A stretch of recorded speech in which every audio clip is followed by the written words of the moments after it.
in true psychopath behavior, I have Young Han Sen live on ESPN. Dude, when are you getting a jersey? I don't buy jerseys. Yet. I don't buy jerseys, dude. I'm a T-shirtsy kind of guy. Hey, look, I can't wear an NBA jersey. I don't have muscles, and it just makes me look fat. And they're like tank tops. And full disclosure, I have some game jerseys from some guys that they've given me. that's different. That's memorabilia. Memorabilia is different. Yeah, no, but I don't buy jerseys. I haven't bought a jersey in a long time. I do have. Well, it's not, I mean, I've bought jerseys for other people. Sure. But like I bought a Corey Kluber jersey, Game 1 of the World Series in 2016. Oh, well, you know what? I shouldn't say that. He was pitching that night in the World Series. I was there in Cleveland, and I was like, I'm buying this jersey. I don't buy NBA jerseys. I literally just bought an I think they're the worst jerseys to own. Because, like I said, they're like tank tops. Like, these guys are ripped. These dudes are hella athletic and muscular. You don't wear a jersey without wearing something underneath it. And then I think that's kind of weird. You know, I see the 60-year-old dudes. I could rock the Luka look, though. Yeah, I mean the T-shirt. Oh yeah, 100%. I could do the Luka. I mean, you know, when I was younger, fat young Luka. Yeah, when I was younger, that's what I did. But like, I just bought the Ashton Genty jersey. It's the first Raiders jersey I bought in 25 years.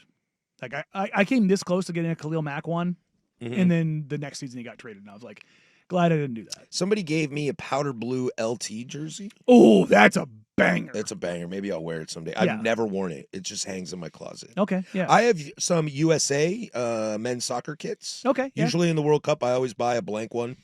I've got some Everton kits. And I've got a Lukaku Everton kit. I have a Jordan. Do I need to hit the Henderson. bell button on that one? Lukaku? Romelu Lukaku? You had me there, Rusty. You had me. I have a Jordan Henderson. Oh yeah, there you go. Because he was my captain. I've got a bunch of like OG, like throwback baseball jerseys. Like I've got a Ricky Henderson A's jersey. I've got an Eckersley from when I was a kid.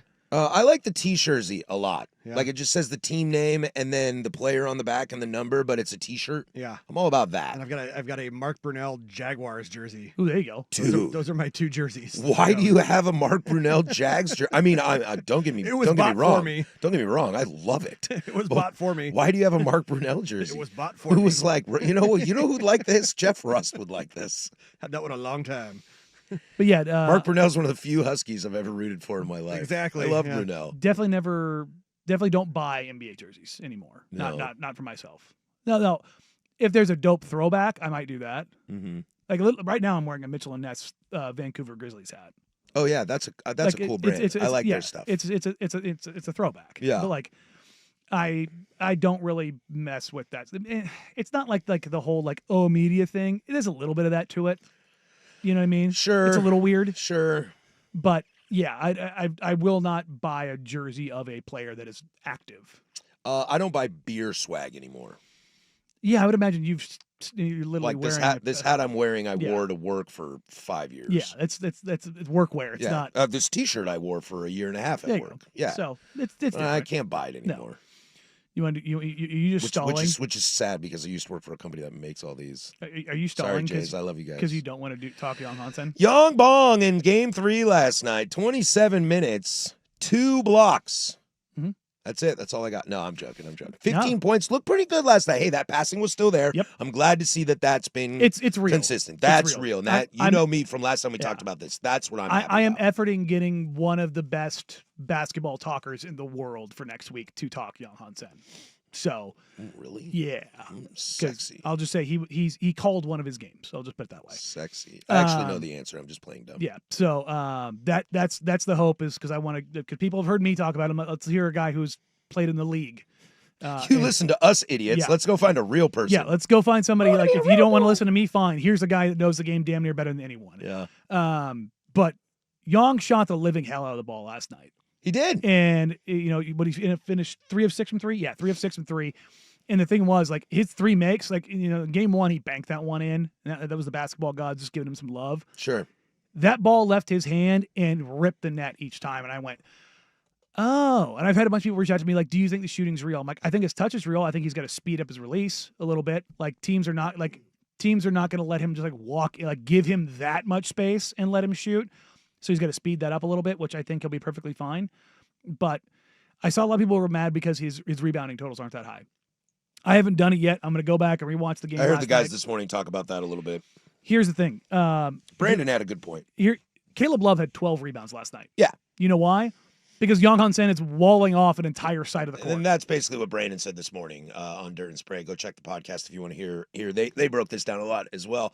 And I think what I'm seeing in these 3 games is it feels to me the coaching staff is clearly saying to Yang, like, today I want you to work on this. Mm-hmm. Today I want you to only focus on this. Like, using each time as an opportunity. It's growth. It's growth, yeah. It's today, let the ball rip. Let's see if you can shoot. Yeah. You know? Find yourself. We'll get you in some schemes and put you in some positions to have good looks. And let's see if you can shoot. And maybe, hey, box out and see if one of the small guys can grab it and then get the offense moving. Yeah. Because that's what I think. If you're boxing out and clearing all the space and Caleb Love's got 12, then he's going to start running. Let's think about it this way.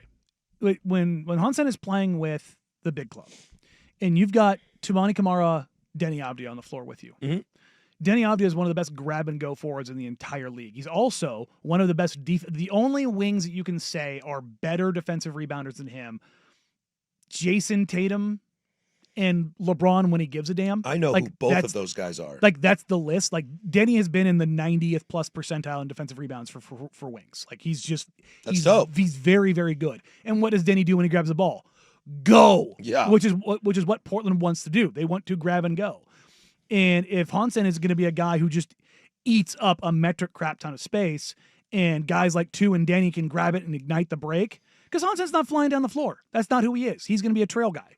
Now, when they get in their half court, then he's going to come down and kind of trigger the offense from there. Like, that's kind of what they're looking at. But if you can get into it faster and you get a 4-on-3 or a 3-on-2 opportunity, both him and Donovan don't have to run down the court. Sure. Because you're getting an easy opportunity, and that prolongs their effort. It prolongs their ability to give more effort on both ends of the floor. Do you think this is trying to open up the potential possibility of having Yang and Kling on the court at the same time? Okay. I thought you were I thought you were starting to go that direction a little bit. And I was like, wait a sec. Sprague and I got in this argument. I might be an idiot, but I got to ask. No, Sprague and I got in this argument the other day, and I was like, no. Why? Why would you want to do this? Like, neither one of those guys wants to leave the paint. I don't know, man. I was at Wazoo and Stanford had the Lopez brothers. Both of them on the court at the same time. It was pretty rough. Yeah, let's also call it basketball where there's no shooting and spacing is pure hellscape. That's true. That's fair. In the NBA, you have one non-shooter on the floor. If you have two, and I'm not even saying that like if Hansen can shoot the 3, but I'm talking about what they can guard.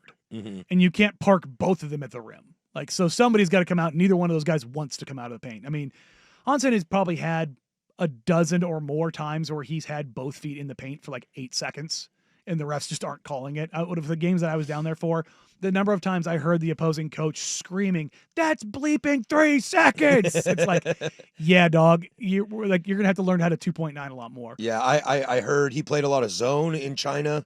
So a fair amount, yeah. Yeah, so learning how to not play zone is kind of another one of the coverage big just things. changes because guys in the NBA, they can all shoot. Yeah, yeah. Like, that's really hard to play zone. So, but no, I thought, number one, I think Hansen went out there and showed you more that of what you wanted to see. Like, he looks comfortable. He's directing things. He's running things. Like, he's the general. And like the fact that he, despite just getting here basically 10 days ago, is a guy that is already running things basically, and guys are looking to him for that. It shows you his IQ. It shows you his feel. And the thing we talked about before going into last night's game was Ryan Rupert. Mm-hmm. Roops went out there and looked like just an absolute dog. A plus 24. Absolute dog. That's all I'm saying. Yeah. But see, that's where the problem again lies. So we talked about this yesterday, and I don't want to just keep rehashing this, but I'm going to rehash this. I got to see that effort. I don't need the point score to be that. I don't think it was the I don't effort. need the numbers to be that way, but like, yo, dog, you got this in you. I need to see it more I don't think it was the effort. I think that you probably had Caleb Love a little too much on the ball in game 2. And clearly somebody said something to Caleb Love because he was so much better last night. He was. It's not like he wasn't getting shots up. I mean, he closed the game out for him, but it was like he's still not going to see a ton of playing time. Yeah. But I did like him last night. But yeah, and I thought Roops was super aggressive on both ends of the floor last night, and I was like, good. That's the bounce back. If that one game is the one blip for you, fine. How many more summer league games? 2 more. Two more. Everybody gets 5 guaranteed. 2 more. 5 guaranteed. 2 more. All right. So keep on this. The Yang Bong. Look, if Hansen keeps doing what he's been doing, which is he's been productive every single game, and Roops keeps doing this, you're coming out of the summer league going. And look, all right, good. I can sit here and play a bit about bitching and moaning about talking about Yang Hansen again. You keep balling like this, I'll keep talking about Yang Bong. And he's giving you something to talk about every single game. Yep. Like, and it's different each time. Like, Yep. oh, that's that. Oh, that's that. It's like, and that's. he's answered basically every question I've had, and like, as far as expectations, I'm very interested to see where it goes.